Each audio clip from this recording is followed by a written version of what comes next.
Of course, Good we have morning. Gavin Nicholas, and you're just speaking with him on the issue as a former AG. What's your take as a former commissioner of police? And well, of course, you are kind of versed in all of these kinds of issues with Interpol and stuff.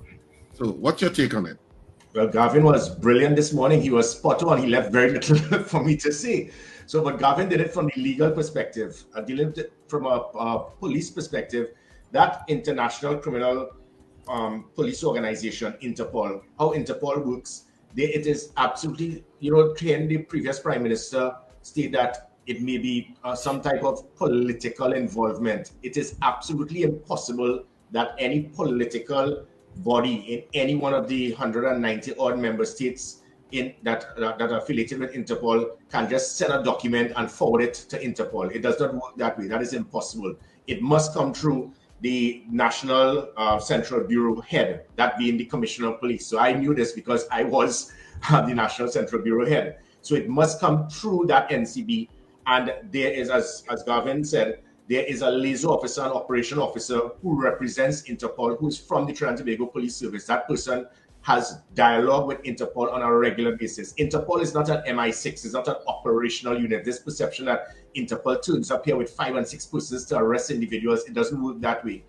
It is a communication network, it's a sharing of information. In fact, as Commissioner of Police, we were bombarded by Interpol based on COVID. Interpol, they were packaging information for basic standard operational procedures for the police throughout the world, and it will be sent. So that is how Interpol operates. Having said that, there are two aspects with Interpol. So it's a really sharing of information from different bodies, sending to Interpol, and Interpol will then send it back out to other countries on a need-to-know basis. There's the red notice. That red notice is one where there's someone who there's enough evidence for someone to be arrested. So a red notice goes out and that person is now flagged and you're looking for this culprit now. And that could usually come from the home country. So a home country of a citizen who has escaped and there's a major criminal act that he or she would have committed. You send it to Interpol, Interpol sends it out to all the countries. So as soon as you land in an airport, they can apprehend you. That is the red notice. There's the other aspect of that person just being a suspect based on information that can come from other countries.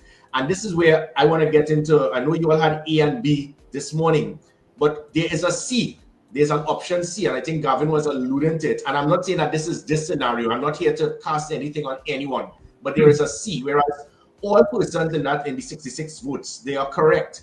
The previous prime minister is not a fool. He's not going to make up something like this, and nobody in Antigua will just tell him a lie. So I am 100% sure that what Keith Rowley is stating actually happened. So those 44 persons are correct. The 22 persons who voted said the police service is correct. The Commissioner of Police is not a fool as well. He is the head of the NCB. He will have all the information, and the Trinidad Tobago Police Service will be able to look and see, we have not submitted any red flag or notice about Keith Rowley to Interpol. So to your 66 voters, you're all correct. But there is a C. The C has to do with either, sometimes it involves information being shared to Interpol does not necessarily have to come from the Trinidad and Tobago Police Service. It can come from other law enforcement or intelligence agencies from a country, and that can get to Interpol.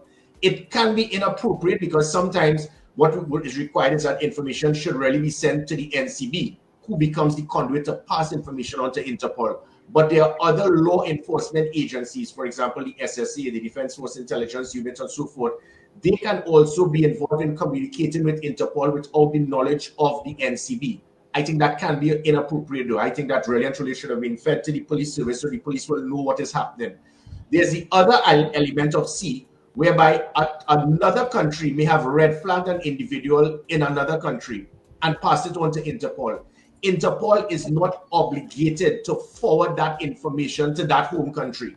So, for example, let me take it away from this scenario. If somebody is from Barbados and there's something, and the United States has a red flag of somebody in Barbados, they can pass it on to Jamaica, to Interpol. Sorry, Interpol will inform Jamaica because they know that individual is heading to Jamaica.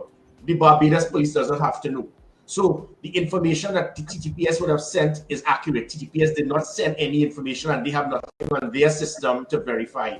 But what Trinidad Tobago has on their system is a need-to-know basis practically. So there's also the possibility that another country may have done something on an individual and forwarded to Interpol, who would have then sent it to other countries, because Interpol, as I said, they are not obligated to forward any type of information about any red flag suspect to the home country. Okay, go ahead. Richard. So it's possible. It's possible that it could have some truth in it, in terms of his name being on a list. But is it also possible that his name could have been removed from the list since?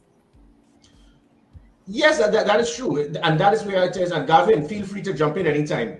And that is the point. If it is that there's data from the Interpol based on, say, a third country, the United States, the United Kingdom, they pass it on to Interpol. Interpol can now red flag that individual. Not a red notice. There's a difference, as I said. The red notice is to arrest, but there's also somebody who is a suspect. He's red flagged, and Interpol has it, and Interpol could pass it on to other countries, knowing where the individual is traveling to keep an eye on him or her. But the home country does not have to know. Interpol after as well can then check, and then after red flagging him, can realize it is not enough information and we have removed them.